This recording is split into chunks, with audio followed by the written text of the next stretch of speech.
back to another episode of Card Talk, a podcast where we spend a little bit of time talking about cards from Lord of the Rings, the card game. I'm your host, Dave Walsh.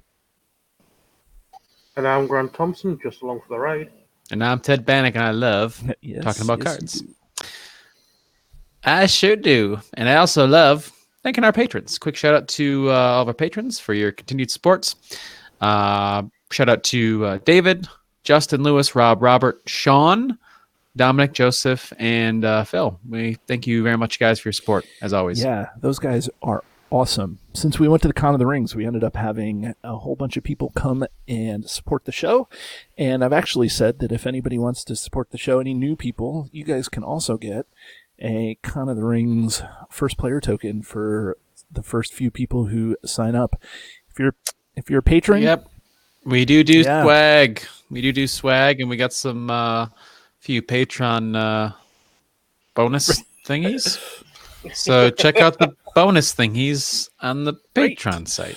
So after that really awkward thing, I am going to toss it over to Grant. Yeah, I think it did. And Grant, who is patiently still waiting for his bonus thingy because it got hung up in the mail somewhere. So you'll get it at some point. But what card are we talking about today, Grant? Well, what card are we talking about today? We are going to talk about the side quest from the Race Across the Harad, Explore Secret Ways. Limit one copy of Explore Secret Ways in the victory display. While Explore Secret Ways is in the victory display, each location in the staging area with the same title as the active location does not contribute its threat to the total threat in the staging area. I myself dared to pass the doors of the necromancer in Dol Guldur and secretly explored his ways. Gandalf, the Fellowship of the Ring. I was wondering where you were getting that from, Ted, and then I realized that because the game text is below the flavor text. Interrupt dramatic reading of the flavor text. It's just weird that usually the flavor text is at the bottom in the game text box, but it's not. In this case, the flavor text is above all the game text. So that was an interesting thing. Yeah, and that's probably because, this is it's a player side quest, so it's probably modeled after the regular quests. Yeah, and the quest cards have the flavor text at the top. So I think it's trying to mimic that. Yeah, probably. So, Grant, what do you think of Explore Secret Ways? Is it a quest card that you've used, or is it a side quest that you've used, or not? I've used it once or twice in my Rossiel deck, but then I quickly switched it out for Scout Ahead. Okay, why? Because although it's a nice way of mitigating threat, it's not, unless you're doing something like the Hills of Emyn Wheel, where the cards instantly go to the victory display. You're not really gaining a bonus for having it out there. You've got ways of mitigating threat in the staging area so much easier than trying to quest through this quest card. There's so much setup reliant on this card to make it worthwhile. Yeah, I can imagine that. Ted, what's your gut take on this side quest? It's appropriate for lore. I feel like it's in the lore sphere, but its trick is that it's. I think it really it's got a place where it shines, like a lot of cards. It's one of those maybe more niche cards, and it's going to be most beneficial when you're playing, I think, multiplayer. And especially in certain scenarios, or even two-player with scenarios that have locations that build up over time, where you can't always be churning through the locations because especially in multiplayer, when you're getting 3 or 4 cards a turn, and you can only explore one per turn, not counting things like, cards that you explore from the staging area. It can have a big effect. The biggest ones that come to mind are these are not commonly played, but the epic multiplayer scenarios, especially if you're playing epic multiplayer. The side quests tend to pull their weight the way the rules are. And also in the epic multiplayer scenarios, Siege of Numenos and Attack on Dol Guldur, the locations, you tend to build up like 2 or 3 copies of the same location because you can't travel to them until a specific point in the scenario. And this would then let you, if you have 3 copies in play, you travel to one, which makes it active. Now the threat of the other ones don't count. And that could be, I think a lot of locations are 3 in that scenario. So now you're knocking off on a, probably 6th threat for that next turn of questing. And that will have an impact. Right. I actually use this for turtling. So I don't know if that's something that is crazy. So because when I'm turtling, so for any people new to the community, turtling is when you take your time in one of the beginning quest stages so that you can build up your stuff, and then later on you can go real slowly so that way you can build up your board state. And this card's lore, which is green, not unlike turtle. Oh jeez, right, turtle. But I mean, because when you're turtling, what are you doing? You're sitting there trying to, you could build up a whole bunch of locations out in your staging area, and that can be a pain in the neck to have to deal with. This card specifically, I used when I was playing the first Hobbit scenario, We Must Away or Break a Day, because there's the troll camp, and it seems like a troll camp would come out all the time, and the troll camp you specifically wanted to keep in the staging area so that you could explore it at the right time, so that you could get the treasure and remove sacks from people and things like that. And so if you got 2 or 3 troll camps in the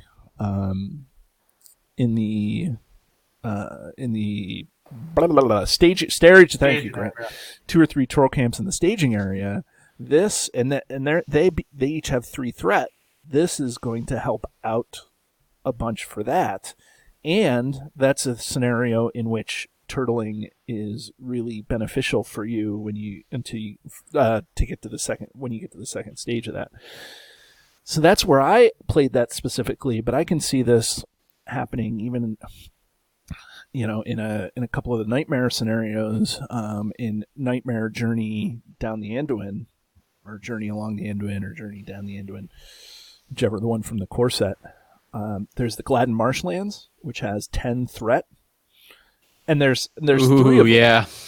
And if you get 1 out, you're in rough shape. But 1 usually is putting hurt on you. Yeah, 2 so is if you have right. bad. So this is one of those things that you put in there as a way to mitigate that as a just in case. The other thing is there's a couple of, and I probably should have looked this up, but there's a couple of locations in the Harad cycle that over time they keep building threat. You do this and it builds up another threat. You do this, it builds up another threat. You do this, so you end up having locations that can have 6 or 7 threat on them before you even know it. And I seem to remember there being 3 or 4 copies of that location that can be out at one time. So, those are instances where this card particularly would come in handy against that. Now, the question I have for you guys is, does it make sense to run Explore Secret Ways, or a different side quest, or a different way to explore locations instead of running Explore Secret Ways? So, I don't know, Ted, what do you think? Side quest is kind of like its own archetype, right? Like, so if you're like, well, I'm gonna, you have the hero that supports it, right? Thorodir, Yep. I think, right? Lets you search at the setup.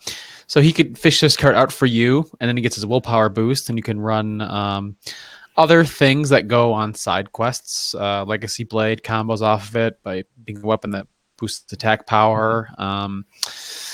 Long Defeat comes to mind. Yep. Long Defeat you attach to a quest card. So there's general other cards that just go along with side quests. Yep. I mean, you have a sphere match.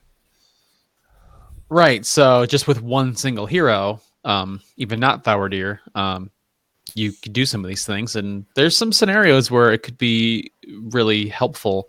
And plus, I think even in a 2-player game, when you're doing 2 cards a turn, if you've done this side quest, you could have one of those like magic turns where you're like, okay, you had none in the staging area when the turn started, but let's say you traveled to a location, and then one of your 2 cards is another copy of that location.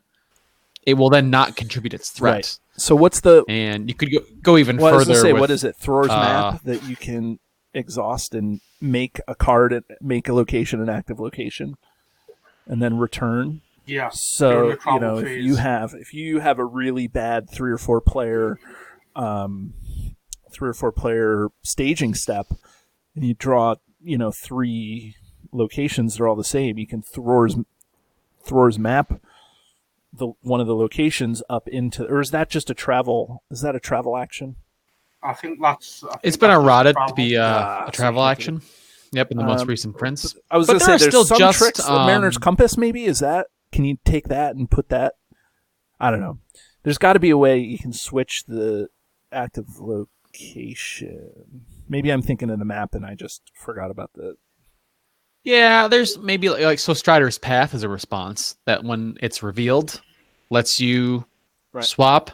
So, if you had one location already out and then and then a second one comes up with Strider's Path, you could quickly swap them, and then all of a sudden the one in the staging area doesn't count. Yeah. So there's ways. But absolutely. I guess the question then to you guys is, do you run this card or do you run cards that may seemingly be better than like just even there's 7 or 8 side quests?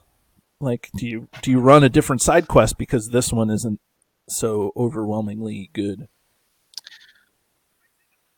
I'd say it depends on the scenario, Yeah, I think scenarios are the biggest issue with side quests.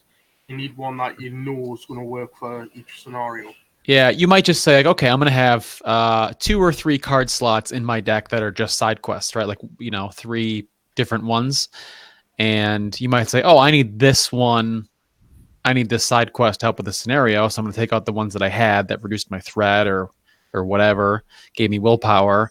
And I'm just going to slot in, 2 copies of Explore Secret Ways and one of this other side quest to help me out instead. And it's still a side quest, so in general, like sometimes there's just scenarios that are beneficial to have side quests on. There's also the reverse side where there's ones that it's really terrible to place where you just don't. You're like, oh no, like the one with Dagnir. What's the one? Fire in the Night. Fire in the Night is that's the whole quest is built for every side quest. Doing the side quest, and then Dagnir gets bonuses for every side quest in play or something. Yeah, so that's just general side quest stuff. But specifically Explore Secret Ways, I'm not crazy about its 1 cost. I wish kind of it was 0 for its effect. I totally agree with that. Because I think I would have preferred Scout Ahead being 1 cost and Explore Secret Ways being free. Yeah. For what they do. I think I'd play it more often. Like if it had a 0 cost. But there's a handful of scenarios that it's going to help out. And you can run things to explore locations in the staging area, like Ashfaloth, Northern Tracker, Ravanian Outrider. But this just sort of gives you a different way, because there are some scenarios that prevent you from putting progress on locations in play. And this just sort of gets around all of that if you're willing to spend hopefully doing it in 1 turn. Right. There's I'm just looking at Hall of Bjorn at like the East Road Ranger and the Halfling Bounder. There's cards that trigger off of side quests, but I'm not sure that. Sure. Yeah, it activates Halfling Bounder's ability. And those are but I'm not cards. sure that, you're not going to use this side. all the side quest cards seem to be in lore. There's only one side quest card that comes to mind that doesn't trigger. That's not a lore card, and that's Thalion. Shout out to our buddy Caleb Grace, right? Whose card art is in the game as Thalion. But like it seems like all of the cards that trigger off of having a side quest they are in lore. So that's what I'm saying. Yes. And so this is a lore. So if you were running quest, maybe only lore, but I don't know if that doesn't make it that much better or usable, right? Like that's I still think it's not considering each sphere at this moment that we're recording. There's only 2 side quests per sphere that are not counting neutral ones. Right. And so I just don't think that this really is. I don't know. I don't love this side quest necessarily. It's very situational. Yeah, it's situational.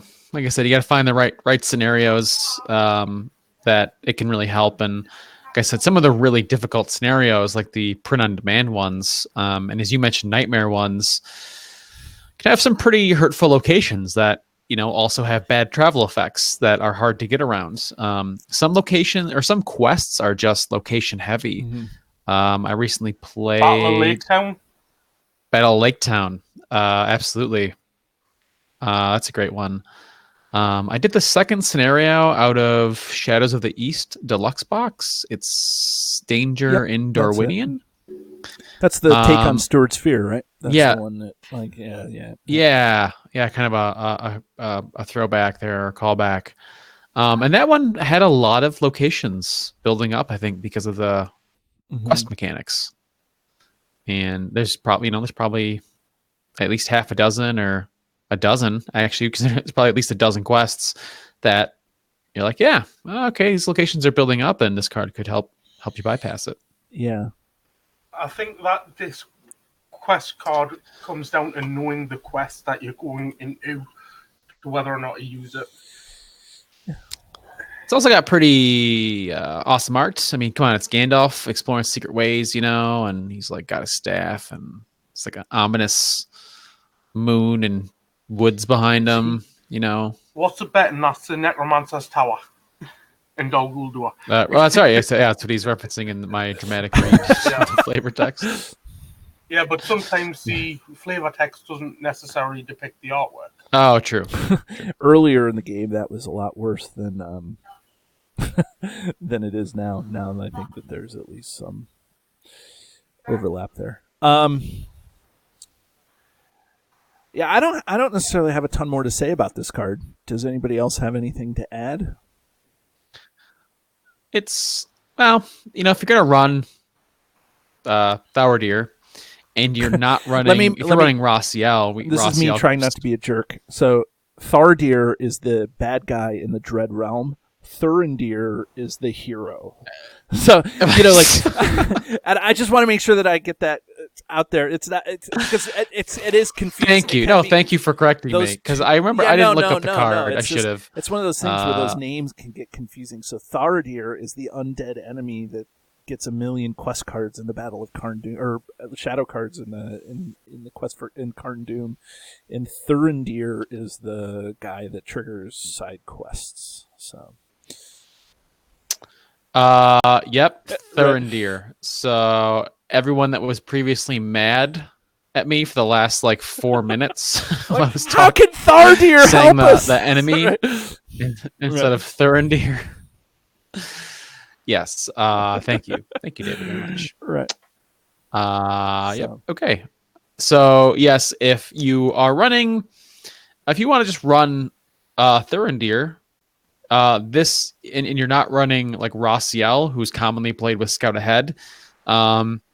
This one is in Sphere, and not a bad choice. Yeah. I mean, it puts another card into the victory display, I guess. Right?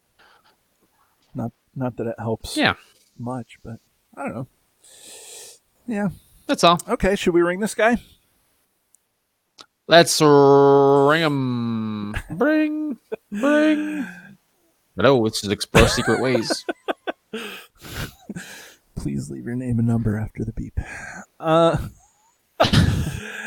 So for anybody who's new to the show or doesn't remember, we have a highly scientific yet arbitrary system where we rank these cards on a scale from 1 to 10, where 1 is the one card to rule them all, and 10 is the card that we throw back into the fiery chasm from whence it came. So I guess I'll start to keep everybody on their toes. As a side quest, I'm just not loving it, although I have run this card over some of the other side quests because of all those things I said earlier. It's a card that allows you to turtle, allows you to do some beneficial things when you're turtling, because it allows you to neutralize some of the threat in the staging area. But I don't know if it's the most powerful side quest. Actually, I think it's one of the least powerful side quests. So it's very quest dependent, like we've said. So I'm going to actually give this side quest 7 rings. Grant, what do you say? Because I don't generally like this side quest, and I think there's other cards that can do a better job for than what this one's doing, I'm also going to give it 7 rings. Not to say that it's not a good card, I just haven't found it particularly useful. So yeah, 7 rings from me. And bringing up the rear, we have the guy that loves talking about side quests. That's right. I'm going to take the secret way and give this card a slightly better rating, but not too much. My gut is to give it a 6 because it's nichey. So yeah, it's not going just because I'm playing lore doesn't mean that I'm just throwing this card into my deck. But it's one of those sideboard cards against one of those tricks, to help against certain scenarios that are side quest friendly. So if you're finding locations building up in the staging area, give it a try. It could help you out. Especially if they're the same location over and over again, right? Well, yeah, they need to specifically be the same one. Is there a way to take advantage of this? And back to card analysis. Isn't there a card that takes the top card of the encounter deck and puts it encounter discard pile and puts it on the top of the deck? Shadow so you take Shadow of the Past, you explore you location, travel to the location that's got the same name, right? Shadow of the Past, that location, and then you're never, right? But then you're never making progress on the quest because, I don't know, it's just not. Yeah, well, if you want to, right, but you could do some tricks with it, like there's a Watchful Piece, which is the spirit event that has a response to when you explore an active location, it goes back on top of the deck, which it's so situational because you have to explore the location and there has to be one in play of the same name already in the staging area. You have to have this side quest completed, and you have to have no combat, so the card you just put on top of the deck doesn't come as a shadow card. Then you will flip it over on the next turn. Right. And if you travel to the other copy, there's like weird things like that. But you're right. It's so like a lot of setup for very little. So I'm going to actually change my rating because of this. I'm going to change it. I'm going to change it to an 8. I'm going to officially change. Grant, put it in the book. I'm going down to an 8 because I think that this is not the side quest that anybody's ever going to pick. Fair enough. How about you, Ted? Did we talk you out of a 6 yet? No, I'll still keep it there. However much I would love to sit here and rediscuss the merits of a not a very good card. I'm going to call this the end of the episode. And everybody join us again as we discuss more cards from the game. Have a great day. And if you're interested in finding this or any of our back episodes of Card Talk, feel free to search YouTube where you can find our flagship video episodes with the username Card Talk 2018. Or you can search the RSS feed cardtalk2018.libsyn.org for our extended audio versions of our podcast. Or you can find us on Facebook at Card Talk 2018. And if you have any questions for Grant or myself or for both of us, feel free to email us at cardtalk2018@gmail.com.